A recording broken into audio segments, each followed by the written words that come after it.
तर मंडळी गुरुकुल क्लासेसमध्ये शिक्षण पद्धती कशी आहे, म्हणजे त्यांचा शिकवण्याचा पॅटर्न कसा आहे, कशा प्रकारे ते विद्यार्थ्यांना शिकवतात, त्याचा अनुभव आपण याच विद्यार्थ्याकडून जाणून घेऊयात. सर्वप्रथम तुझं नाव सांग. Good evening, sir.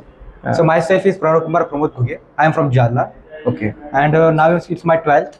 So according to this, I want to say, sir, इथं जे पेपर पॅटर्न घेतात ते इथं जे मेन्स ॲडव्हान्स प्लस सीईटी पण घेतात.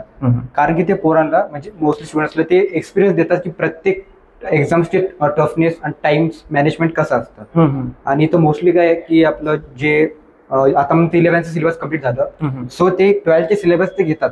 प्लस पॉईंट यो आहे की ते 12th syllabus plus 11th syllabus पण घेतात, कारण तुमचं लक्ष 11th सिलेबसवर पण राहू, तुम्ही त्याच्यावर सुटावं नाही. ओके. तुमचं रिव्हिजन प्रत्येक टाइम त्याच्या सोबत व्हायला राहावं, असं म्हणजे बेस आपला व्यवस्थित असं पक्का असावा आणि तुमचं प्रत्येक टाइम तुमचं रिव्हिजन होत राहील. त्यामुळे इव्हन बेस आहे, Yeah. त्यामुळे रिवाइज पण तुमच्याकडून करून घेतात, रिव्हिजन देखील करून घेतात. मंथली पॅरेंट टीचर मीटिंग असतात.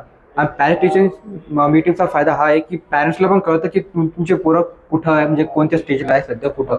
आणि टीचर लोक इथं स्ट्रिक्ट आहे, बट मोस्टली की डाऊट सेशन मध्ये ते तेवढे फ्रेंडली पण आहे. आणि पॅरेंट टीचर मीटिंग मध्ये सांगतात की तुमचं मुलगा इथं आहे, करायची गरज आहे. ती इमोशनल सपोर्ट सुद्धा करतात आपल्याला. ओके.